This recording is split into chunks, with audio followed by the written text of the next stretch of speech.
You are not born divided, but there is a war inside you that you may have never noticed. One part of you wants to understand, evolve, master itself, and discover who you truly are. Another part wants only to satisfy the impulse, react, possess, consume, and repeat. And the most disturbing part is that you can spend your entire life believing these two forces are the same thing. You call conditioning personality. You call compulsion desire. You call freedom the ability to choose between the same impulses that have always chosen for you. But what if the most instinctive part of your nature is not simply a flaw? What if it is an ancient creation? A force that human consciousness itself produced, fed, and eventually lost control of?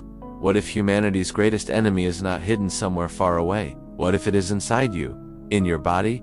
In your blood? In your emotions? In your mind? In your desires? Perhaps the story of humanity is not simply the story of a species that evolved. Perhaps it is the story of consciousness entering matter to experience density, creating forces within itself, and eventually forgetting that it was the creator. And then the creation began to control the creator. Imagine that the body is a vehicle, consciousness, the traveler, and life, an experience. Consciousness enters matter. It takes on a structure, it receives a body, it comes into contact with the world, and it begins to experience sensations that did not exist in the same way before. Density, pain, pleasure, fear, hunger, desire, sexuality. Matter offers intense experiences, and the more intense the experience, the greater the risk of forgetting who is experiencing it. The human being begins by observing desire, then begins to desire, later, becomes driven by desire, and eventually forgets that there was ever a time when desire could be observed. This is where the formation of the dense element begins. The dense element is not simply an external force. It is born from whatever is repeatedly fed, an emotion you relive for years, a desire to which you constantly give your attention, a reaction that becomes automatic, a passion that begins to control your choices, an energy you repeatedly direct toward the same place. Anything that receives enough energy can grow stronger. And when a force becomes stronger within you, it begins to demand more energy. This is how a pattern becomes a prison. At first, you believe you are choosing. Then you begin thinking constantly about it. Soon you begin organizing your life around it. Then you try to stop and discover that you cannot. At that moment, something has changed. You are no longer simply experiencing the desire. The desire is experiencing you. You are no longer simply feeling anger. Anger begins to use you. You are no longer simply feeling fear. Fear begins to decide for you. You are no longer simply seeking pleasure. Pleasure begins to determine the direction of your life. And the most dangerous part is that all of this can feel natural, because whatever is repeated long enough begins to feel like part of your identity. A person says, "This is just who I am," but perhaps it is not. Perhaps they have simply fed that pattern for so long that they can no longer imagine who they would be without it. A human being can feed anger and later believe they are simply an angry person. They can feed fear and believe they are merely cautious. They can feed the need for approval and believe they are simply sensitive. They can feed unconscious impulses and believe they have no choice. But there is a difference between having an impulse and being possessed by one. That difference is consciousness. The problem is not having an animal nature. The problem is forgetting that you also possess the ability to observe it. Because instinct, when observed, can be understood, but unconscious instinct becomes a master. And perhaps humanity's true fall began exactly there. Not because human beings possessed instincts, but because they stopped understanding their own instincts.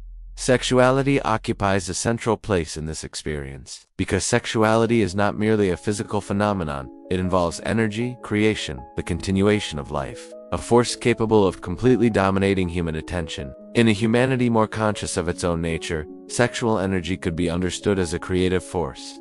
The creation of new life could be approached as a process of profound responsibility. The body could be understood as part of a greater experience. But at some point, instinct began to separate from consciousness. Pleasure began to be pursued for its own sake. Desire ceased to be understood. Passion began to command. And what appeared to be freedom slowly began to become slavery.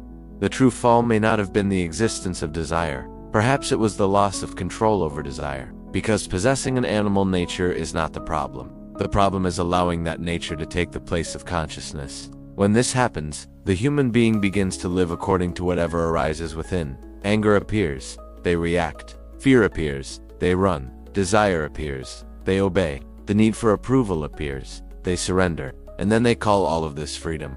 But where is freedom when you cannot choose how you will respond? Where is freedom when an impulse appears and you simply obey? Perhaps humanity has confused freedom with the ability to satisfy every desire. But perhaps freedom is precisely the ability to be enslaved by none of them. This is where the labyrinth begins.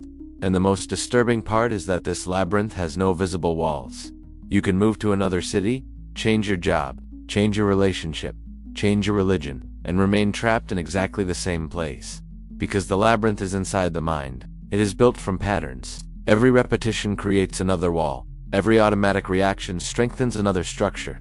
Every impulse obeyed without awareness deepens the prison, until you no longer know where your choice ends and conditioning begins. The creation turns against the creator. A human being creates a structure through repetition, feeds that structure with energy, and, after enough time, the structure begins demanding more energy. It produces thoughts, awakens emotions, generates desires, creates impulses, and directs behavior. The person believes they are living, but often, they are simply feeding whatever is already living within them. This is why change can be so difficult. You are not merely abandoning a behavior. You are withdrawing energy from a structure that has been strengthened for years, and whatever depends on your energy will attempt to find a way to continue receiving it. It will create justifications, awaken memories, produce anxiety, convince you that there is no alternative. This is why awakening requires more than knowledge. It requires presence, observation, strength. It requires remaining conscious precisely when returning to automatic behavior would be easier.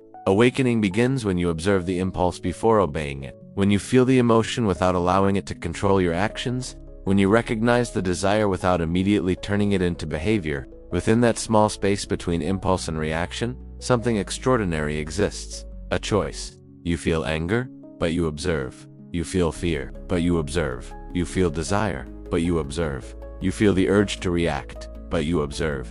And, for the first time, there is distance between you and what is happening inside you. That distance is the beginning of freedom, because if you can observe anger, then you are not only anger. If you can observe fear, then you are not only fear. If you can observe desire, then you are not only desire. Something within you is watching, and that something exists before the impulse. Perhaps true awakening is not becoming a being without instincts. Perhaps it is learning not to be unconscious in their presence. Recognize the animal without being dominated by it. Recognize the spirit without escaping from matter. Recognize desire without becoming its slave. Recognize sexual energy without wasting it through unconsciousness. You do not need to destroy a part of yourself, but you do need to discover who is in control. That is the real question. When an impulse appears, who decides? When an emotion intensifies, who decides? When a desire becomes overwhelming, who decides? When you are alone, with no one watching, who decides? That is when the truth appears. Because it is easy to speak about consciousness when everything is calm. Awakening is tested when the ancient force rises. When passion demands nourishment, when fear demands obedience, when anger demands a reaction, and you remain present, not because you do not feel, but because you feel and remain conscious. This is the moment when the creator begins to regain control of its own creation. The energy once surrendered to the impulse begins to return. The attention once captured begins to be reclaimed. The force once used to feed the pattern begins to transform the pattern, and what once appeared to be a prison begins to become raw material for awakening. Perhaps this is the great human experience. We are, at the same time, the experience and the experimenters, the creation and the creators. Consciousness that entered matter and, at some point, forgot that it had entered. But perhaps now is the time to remember, not as victims, not as people waiting to be saved, but as the ones responsible for the experience. The question then becomes unavoidable. Will you continue giving energy to your own captivity? Will you continue calling repetition destiny? Will you continue calling conditioning personality? Will you continue claiming to be free while automatically obeying every impulse that arises within you? Perhaps the answer to this equation is not somewhere far away. It is not hidden inside a temple. It does not depend on someone coming to save you. Perhaps it has always been exactly where it is now, inside you. The next time an impulse arises, observe it. The next time an emotion attempts to take over your mind, observe it. The next time you feel that you have no choice, stop and observe. Perhaps within that small space between impulse and reaction, there is a door. Because true awakening begins the moment you realize that you are not everything that happens within you. You are the one who can perceive. You are the one who can choose. You are the one who can reclaim the energy you have given away. And when consciousness returns to the center, the creation no longer commands the creator. In that moment, the labyrinth begins to reveal its exit. And perhaps that is exactly where you finally begin to remember who you truly are.